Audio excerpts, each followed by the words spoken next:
নমস্কার। আমি আজ মহামৃত্যুঞ্জয় মন্ত্র সম্পর্কে কিছু কথা বলার চেষ্টা করছি। প্রত্যেক মানুষের উচিত মহামৃত্যুঞ্জয় মন্ত্র পাঠ করা।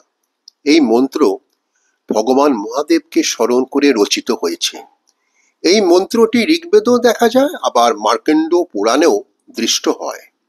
ওম। স্বামী বিবেকানন্দ বলেছেন, ওঙ্কার সমগ্র ব্রহ্মাণ্ডের প্রতীক, আবার ঈশ্বরেরও প্রতীক। রামকৃষ্ণ পরমহংসদেব বলেছেন, ওং হইতে ওং শিব, ওং কালী, ওং কৃষ্ণ হয়েছেন। ত্রম্বকম, শিবের একটি নাম ত্রয়ম্বক, মানে যার তিনটি চোখ, সূর্য, চন্দ্র এবং অগ্নি। বেঁচে থাকার জন্য মানুষের এই তিনটিরই প্রয়োজন। যে মন্ত্র উদ্ধার করতে পারে মৃত্যু থেকে, তার অধিকর্তা ঈশ্বরকে সম্বোধন করা হয়েছে ত্রম্বক নামে। যজামহে, যজামহে মানে ত্রম্বককে যজন বা উপাসনা করি। সুগন্ধিম, যে ঈশ্বরকে এই মন্ত্রে বর্ণনা করা হয়েছে তিনি সুগন্ধিযুক্ত। এখানে শিবের সর্বাঙ্গে যে ভস্যের অনুলেপন, তাকেই ব্যাখ্যা করা হয়েছে। এই নশ্বর জীবনের পরিণতিও একদিন ভস্যে।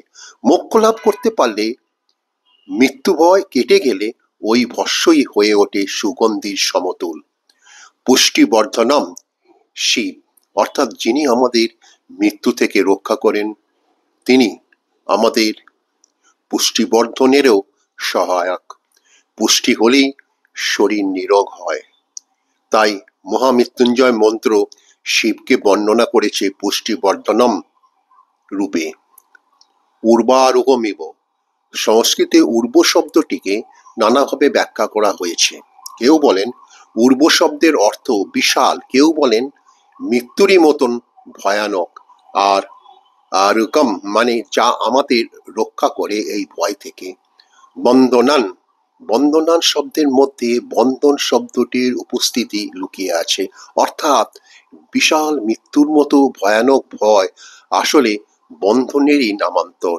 সেই বন্ধন থেকে আমাদের মুক্তি করেন মহামৃত্যুঞ্জয় শিব।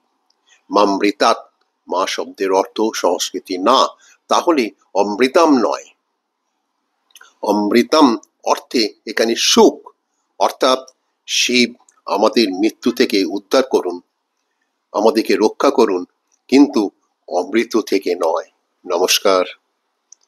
এই শিবের মহামৃত্যুঞ্জয় মন্ত্র, এই মন্ত্রটি আমার প্রার্থনা, অনুরোধ, যদি প্রতিটি মানুষ এই মন্ত্রটি পাঠ করেন তাহলে মুক্তি লাভ সম্ভব এবং সমস্ত বিপদ থেকে প্রতিটি মানুষ রক্ষা পাবে আশা রাখি। নমস্কার। সকলের ভালো হোক, সমস্ত মানুষ সুখে শান্তিতে বসবাস করুক। এই পৃথিবী সুন্দর পৃথিবী, এই পৃথিবীর মহিমা চিরন্তন। নমস্কার।